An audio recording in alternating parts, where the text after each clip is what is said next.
Now, for the performance of a trick I call Joker's Wild. For this trick, we're going to need the 4 aces. We're going to clump them up, place them on the bottom. Now what we're going to do, we're going to get them lost in the center of the deck. I think that should do. Now have your own free choice. We'll split the deck wherever you want. Next, we're going to flip this half over.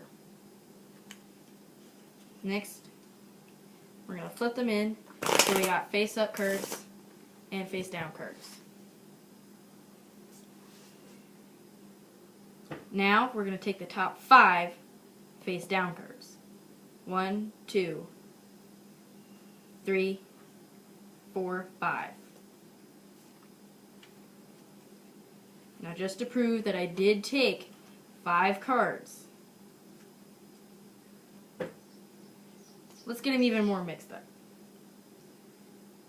Take that much off the bottom, and let's do another one. For our next little step, I'm just going to take a little bit off the top, not too much.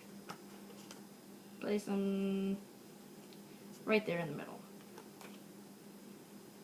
Next one, we're going to flip it over. Now remember that I called the trick Joker's Wild. There's our Joker. What we're going to do is we're going to flip it over and place it down. Now the Joker is both a magical and a wild card.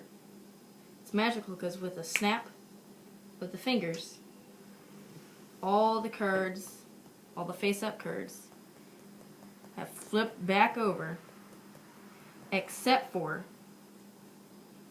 just 3 out of the 4 aces. Now there should be a 4th one, obviously. Now remember how I said the Joker was a wild card as well? Wild cards can be any card they want, and in this case, they want to be an ace. Now, for the tutorial of Joker's Wild, you just need a normal deck of bicycle cards. Not a lot of setup. All you need is 4 aces and a Joker. Now if you want to, you could let the audience member spread through the deck to verify that there are only 4 aces. Which there is, it's a completely normal deck. Now your first little step when you're telling them about the whole 4 aces thing, you just want to get a little tiny pinky break underneath the Joker. And then when you clump them up and you place the aces on, you want them to keep the pinky break. So that when you break some off the top, and you have to flip them when you place them on top, then when you go back through, you just take all the cards left underneath the break and place them on top. Now you have to flip them over when you place them on top. Don't forget that. Now, the audience member thinks the aces and the Joker are mixed up in the deck somewhere. Which they're not. They're all face up, and they're just face up on the bottom. Next, it's freely of their own choice. They can split the deck in half wherever they want, or wherever they choose. Just want to rifle down the side, tell them when to stop. Stop! You want to make sure you're somewhere in the center. So, well, you flip it over. Now, while the attention's focused on this one, you want to flip over this one. I kind of like flipping them over at the same time. See, I just flipped it over. Not really noticeable. Now, when you shuffle them together, you want to do it at an angle and fast enough that they don't really see it. Now, when you say you want to take the top 5 face down cards, you're really just taking the Joker and the 4 aces. But they don't know that. 1, 2, 3,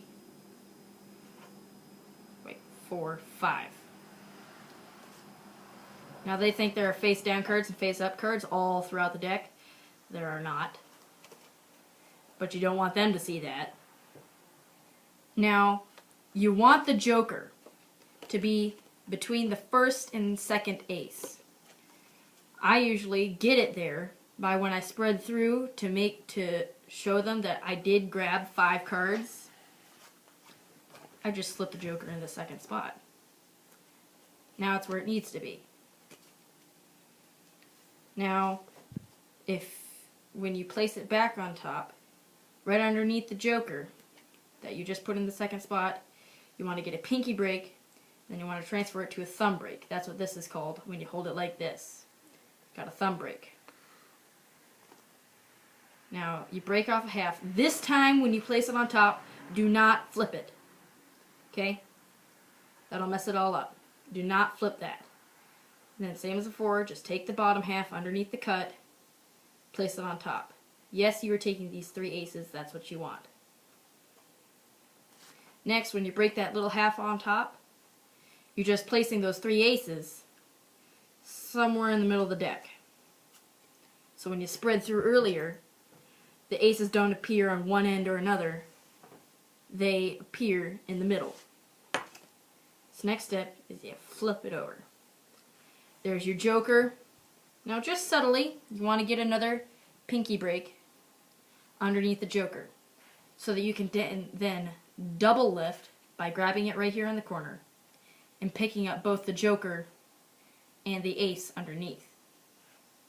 Double lift, flip it over, place it down. They think you just placed down the joker, but you didn't. The joker's right here. You just placed down the 4th ace. So then you say that the joker's a magical or wild card or any story that you want to make up. Nothing in specific. Then you snap your fingers or some other magical gesture. Ooh. And then when you go through, you say that all the cards have flipped over except for just 3 of the aces. Now, you don't want to just do this, because then that leaves the joker that you just used on top. Because some people know what they're looking for, and they know that you probably just did a double lift, so they know the joker would be here. That's why, where the aces are, you want to take that half and place it on here. Therefore, the joker's not on top. So you can kind of disprove the idea that you double lift.